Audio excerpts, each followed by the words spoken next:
안녕하십니까. 천국 순례자입니다. 사도 바울은 겸손하게 사역을 감당하면서도 자신을 변호한 경우가 여러 차례 있었습니다. 변호를 통하여 그는 자신의 출신과 학문과 배경을 말했죠. 그러나 그의 변호의 목적은 자신을 높이기 위해서가 아니라 내가 왜 이 말을 해야 하는가를 밝히고 주님께 맡은 사명을 정당하게 감당하기 위한 것이었습니다. 저도 지난 5년간 유튜브를 통하여 메시지를 전한 사람으로서 제 자신을 잠시 변호하고자 합니다. 동시에 마지막 때를 살아가는 분들에게 꼭 드리고 싶은 12가지 말씀을 나누겠습니다. 저는 전라도 태생의 목사입니다. 부모 양측으로부터 모두 4대째 모태신앙이지만 고등학교를 졸업하고 5년의 방황의 세월을 보냈으며 25살에 신학교에 입학했습니다. 학부는 차석으로 졸업하였고 신학대학원은 입학과 졸업 모두 수석을 차지하였습니다. 그 두 개의 각기 다른 대학원에서 예배 설교와 그리고 선교학 박사를 최종학위로 받았습니다. 지역적으로는 전라도 태생이지만 주님께서 목회와 선교 등의 여러 여정들을 통해 우파 기독교인으로 살게 하셨고 교단의 무천년주의나 종교통합의 흐름에는 노선을 같이 하지 않습니다. 결혼 후 1년을 쉬면서 신학대학원을 준비할 당시에 1년간 성경 통독 회수는 33번이었습니다. 지금도 모든 사역의 기본 베이스를 말씀과 기도로 하고 있는데요. 그러므로 말씀을 벗어나 곁길로 가거나 미혹의 외침과 거기에 빠진 자들에 대한 분별력 역시 빠른 편입니다. 2020년 9월에 시작한 본 채널의 수개월간의 처음 영상들도 성경 통독과 관련된 것이었습니다. 그 코로나 시절 예정된 담임 목사직을 내려놓고 이곳 시골로 와서 유튜브 사역을 통해 많은 이들을 만나고 댓글이나 이메일로 상담을 드리기도 했습니다. 그러나 결론은 대부분 자기소견에 옳은 대로입니다. 지금 우리 주님 다시 오심이 가까운 시대, 오늘은 제가 평소 영상에서 전했거나 또는 전하지 못한 내용들을 모아 12가지로 전하고자 합니다. 이 내용은 아무런 근거 없는 외침이 아니라 앞에서 언급한 학문과 목회와 선교와 유튜브 등의 다양한 사역을 경험한 입장에서 드리는 조언이며 당부입니다. 그러니 받을 자만 받으시기 바랍니다. 먼저 어떤 분들은 누가복음 2장의 안나 선지자처럼 고독하고 궁핍한 삶에도 불구하고 자신의 자리를 묵묵히 지키는 분들이 있습니다. 안나 선지자는 당시에 성전을 떠나지 아니하였죠. 그리고 주야로 금식하며 기도하면서 초림으로 오신 예수님을 먼저 알아보고 사람들에게 메시아이신 주님을 알렸습니다. 이와 같이 지금도 주어진 사역과 사명의 자리에서 충성을 다하며 다시 오실 주님 맞을 준비를 하는 분들이 있습니다. 세상의 갖가지 욕망에서 벗어나 가난한 심령으로 하나님 한 분만 의지하며 주어진 자리에서 충성되게 사는 삶, 바로 그곳에 우리 예수님이 찾아오십니다. 한편 지금의 시기는 노아의 때와 비슷합니다. 전쟁과 전쟁의 소문, 경제의 붕괴, 도덕성의 무너짐, 하나님보다 쾌락을 더 사랑하는 마음. 그런데 우리네 한국교회 신자들의 상당수가 이 노아 시대보다 더 깊은 잠에 빠져 있습니다. 세상이 원래 어두웠지 아직 주님 오시기에는 성취돼야 할 징조가 많이 남아있어. 설마 우리가 사는 시대에 그런 일이 있겠어? 이런 방심은 마지막 때 가장 위험한 태도입니다. 성경에 도둑같이 오시라는 말씀은 모두에게 예고 없이 온다는 말이 아닙니다. 오직 깨어있지 않은 사람에게만 도둑처럼 온다는 뜻입니다. 깨어있는 사람은 어느 정도의 정점을 알기 때문에 늘 준비되어 있습니다. 하나님은 지금 마지막 시나리오를 향한 세계 질서를 재편하고 계십니다. 그러므로 데려감과 버려둠의 사건은 곧 우리 시대에 머지않아 펼쳐질 일임을 잊지 말아야 합니다. 그런가 하면 감기만 걸려도 약국이나 병원행, 심지어 코로나 증세만 있어도 예방주사 맞는 것을 고려하는 이들이 있습니다. 코로나 시절 그렇게 여러 차례 속고도 말입니다. 문제는 의학 자체가 아니라 육체의 안정을 위해 영적 민감함까지 마비시키는 경우입니다. 그들은 생각하지요. 약 먹으면 해결, 백신 맞으면 안전. 물론 의학은 하나님이 주신 선물이기도 합니다. 그러나 인간의 안전장치가 하나님 의지보다 앞설 때 그것은 영적 나태의 시작입니다.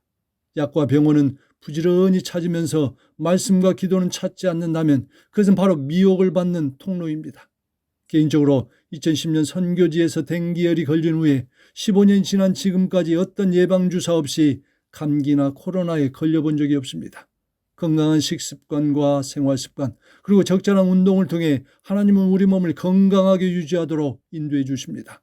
성경은 치료하시는 하나님을 말씀하고 있지 병원에 먼저 달려가라고 말하지 않고 있음을 기억해야 합니다. 또한 지금 시대의 가장 큰 미혹 중에 하나는 직통계시 신앙입니다. 어젯밤에 꿈에서 천사가 말했어요. 환상 중에 주님께서 말씀했어요. 모 예언자가 어디에서 큰 일이 일어난대요. 임사체험으로 지옥에 갔다 왔대요. 이런 것을 쫓아다니는 순간 하나님의 말씀은 뒤로 밀려납니다. 그리고 말씀이 흐려지면 필연적으로 미혹이 찾아오죠. 자금의 시대에 이런 유튜브 채널을 통하여 미혹된 신자들이 많은 이유이기도 합니다. 사탄은 요즘 말씀보다 오히려 요즘 사람들이 많이 이용하는 각종 미디어를 통하여 성도들을 공격합니다. 즉 미디어에서 특정 메신저들이 전하는 느낌과 생각, 꿈과 환상으로 미혹합니다.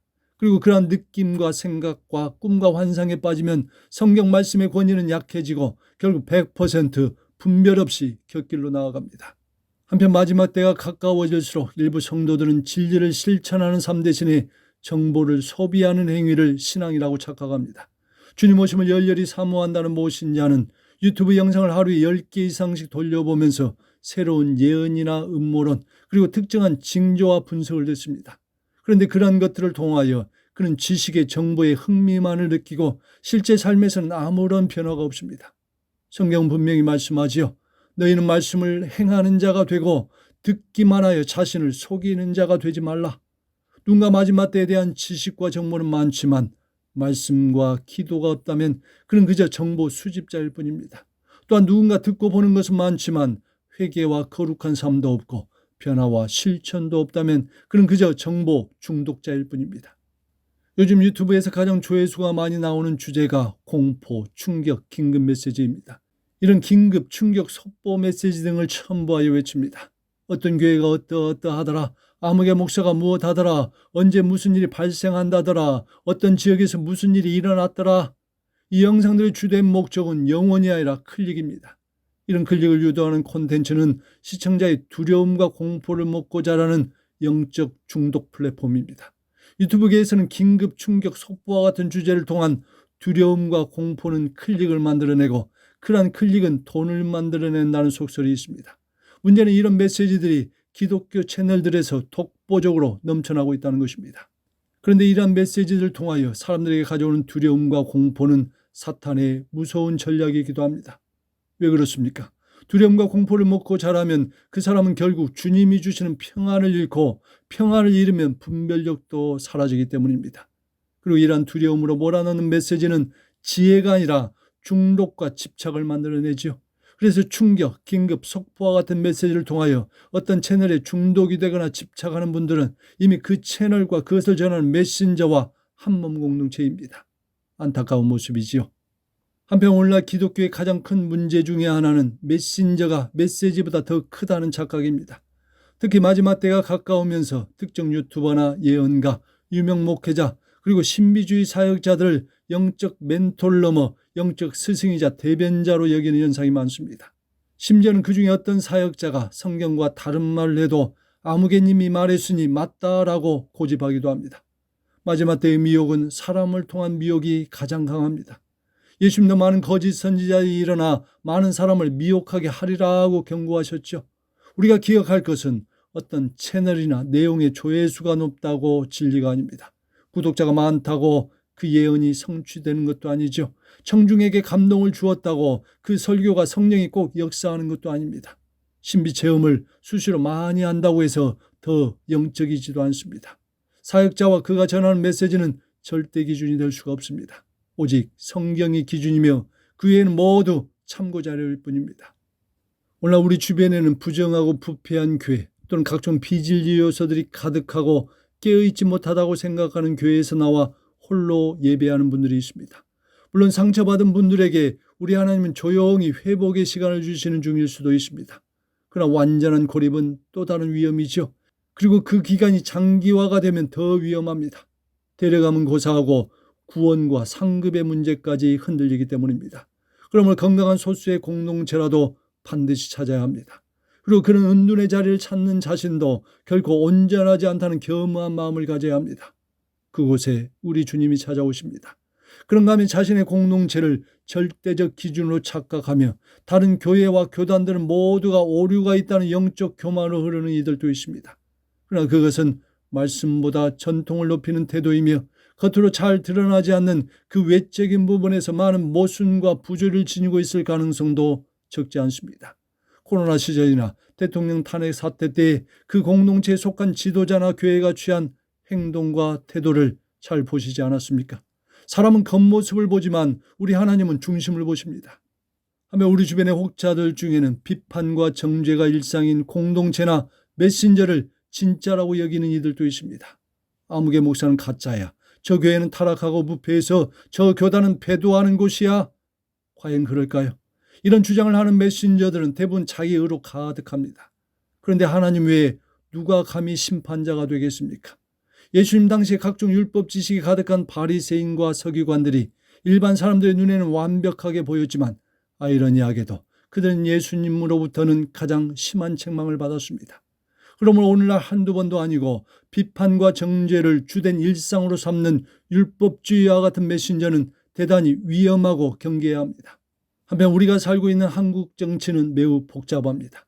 즉시 20대 초반까지는 전라도에 살고 있었기에 그 사람들이 주장하고 따르던 것이 진짜라고 생각한 적이 많았습니다. 그러나 지금의 한국 정치는 순수성을 상실하고 대부분은 권력과 이념과 언론의 조작된 프레임이 뒤엉킨 거대한 혼란의 전국입니다. 그러다 보니 일반 국민들이나 신자들도 분별을 잃어버리고 자신이 듣고 싶은 정보만 듣고 이해하는 편향적 사고의 틀에 갇혀 있습니다. 그렇다고 해서 우리가 지지하는 어떤 특정한 정치 세력이나 리더들이 항상 옳은 것도 아닙니다. 거기에는 권력이나 물질과 연계된 복합적인 카르텔이 존재하기 때문입니다. 그러므로 우리들이 옳다고 생각하는 바를 따라 각자의 목소리를 내고 행동할 수는 있어도 신자들은 특정 프레임에 갇히거나 정치나 특정 지도자가 우상화되어서는 안 됩니다. 특정 지도자나 정치가 하나님의 나라보다 앞서게 되면 그 신앙은 이미 방향을 잃은 것입니다. 오직 우리의 우선순위는 항상 주님의 나라입니다. 마지막 때를 살고 있는 우리네 목회자와 신자들이 종말론 오해의 90%는 성경의 배경을 모르는 데서 나옵니다. 특히 전통 유대인들의 결혼 풍습에는 약혼, 신랑의 준비기간, 나팔소리, 신부를 데리러 옴, 그 혼인 예식과 7일간의 혼인잔치라는 명확한 패턴이 있습니다. 성경에 자주 언급된 유대인의 결혼식에 대한 이러한 구조를 제대로 이해하지 못하면 휴거 시점에 대한 해석이 계속 혼란스러워집니다. 7년 환란의 기간도 그 기간에 벌어지는 각종 예언적 행위들도 주먹구구시 해석이 난무하게 되지요. 뿐만 아니라 유대인의 결혼 풍습을 바르게 이해하지 못하면 각종 주님 오심과 관련된 종말에 대한 성경 구절의 해석도 자기적인 한계에서 벗어나지를 못합니다. 마지막으로 오늘날 유튜브 영상이나 뉴스, 정치, 세상 소식에는 민감하지만 말씀에는 감각이 뒤처진 신자들이 많습니다. 말씀과 기도는 기껏해야 하루 10분에서 30분, 반대로 유튜브는 2-3시간, 취미활동은 1-2시간. 만약 누군가 이 패턴으로 살고 있다면 그 영혼은 사실상 말라 죽어가고 있는 상태입니다. 이 상태는 각종 세계적인 사건들과 도전해오는 각종 미혹 앞에서 절대로 바르게 서 있을 수 없습니다. 우리가 영의 양식인 말씀과 기도를 쉬면 영적 근력이 약해지고 각종 유혹에 무조건 무너집니다. 그러므로 이 시대 무엇보다도 중요한 것은 말씀과 기도의 회복입니다. 저는 5년간 이 사역을 하면서 많은 분들을 보아왔습니다. 저희 교회에서나 유튜브를 통해 말씀을 전하면서 제 자신을 수시로 돌아보게 되고 성령의 조명하심에 더 민감하려고 노력합니다. 결국 제가 경험하고 있는 바는 말씀 앞에 서는 분들은 살아남고 감정과 예언과 특정 소식과 정보에 흔들리는 이들은 대부분 무너지고 있다는 사실입니다. 여러분, 이 시대의 미혹은 이전 어느 때보다 교묘하고 강력합니다. 제가 오늘 이 말씀을 더 날카롭게 전한 이유는 단 하나입니다. 우리에게 남은 시간이 별로 많지 않다는 것입니다. 오늘 바뀌지 않으면 내일은 없으며 올해 변화를 선택하지 않으면 내년은 회색지대입니다.